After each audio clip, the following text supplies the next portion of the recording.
எல்லாருக்கும் வணக்கங்க. இன்னைக்கு நானும் என் ஹஸ்பண்டும் வாழ்க்கையிலேயே ஒரு முக்கியமான முடிவு எடுத்திருக்கோம். நாங்க பிளான் பண்ணிலாம் இந்த முடிவு எடுக்கல, இப்படி ஒரு விஷயம் பார்த்ததுனாலேயே இந்த முடிவு எடுத்துட்டோம். இன்னைக்கு நைட்டு டக்குன்னு கிளம்பி போய் இந்த பார்சலும் வாங்கிட்டு வந்துட்டோம். அது என்ன பார்சல்னு உங்களுக்கு பார்த்தாவே தெரியும். நல்லா ரெட் கலர்ல ஃபுட் கலர் எல்லாம் போட்டு ஆயில நல்லா பொரிச்சு எண்ணெயா இருக்கா. ஆனா இந்த கடையை கிராஸ் பண்ணும்போது மட்டும் வாசம் ஆளையே தூக்குது. முடிஞ்ச அளவுக்கு கண்ட்ரோல் பண்ணதான் நினைச்சோம். ஆனா ஒரு டைம் தானே எப்போ வச்சும் தானே சாப்பிட்றேன்னு சொல்லி வாங்கிட்டு வந்துட்டோம். மாசத்தோட கடைசியா நாங்க சிக்கன் சாப்பிடுறோம். இதுக்கப்புறம் 3 மாசத்துக்கு சிக்கன் சாப்பிடக்கூடாதுன்னு எய்ம் வச்சிருக்கோம். ஆனா அதுக்கு பதிலாக முட்டை, அப்புறம் மீன், மட்டன் தான் சாப்பிடுவோம். பிராய்லர் மட்டும் சாப்பிட மாட்டோம். பிராய்லர் நல்லதா கெட்டதா அப்படிங்கறத தாண்டி எங்களுக்கு அது உடம்புக்கு சேரல, அதனால மட்டும் தான் அவாய்ட் பண்றோம். ஆனா புரோட்டீனுக்காக சுண்டல், பச்சைப்பயிறு, முட்டை, அப்புறம் என்ன சிறுதானியங்கள்லாம் சேர்த்துக்கிட்டு தான் இருக்கும்.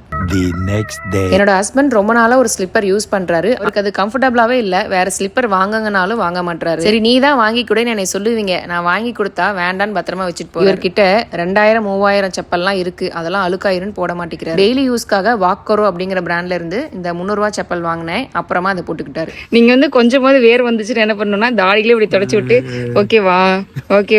நீங்க முன்னாடி பார்த்த இந்த வீடியோ நம்ம தீபன் ஜிவி விளாக்ஸ்ங்கிற யூடியூப் சேனல்ல லாங் வீடியோவா போட்டிருக்கோம். இந்த ஷார்ட்ஸுக்கு கீழே அந்த லாங் வீடியோவும் கொடுத்திருக்கேன், அதுல பார்க்கலாம். அப்படி இல்லைன்னா நம்ம சேனல் பேஜ்ல போய் பார்க்கலாம். ரொம்ப நாளா கேட்டுட்டு இருந்த ஒரு பொருள் தான் வாங்கியிருக்கேன். அவருக்கு சர்ப்ரைஸா உள்ள போய் அவர்கிட்ட ஓபன் பண்ணி காமிக்கலாம்.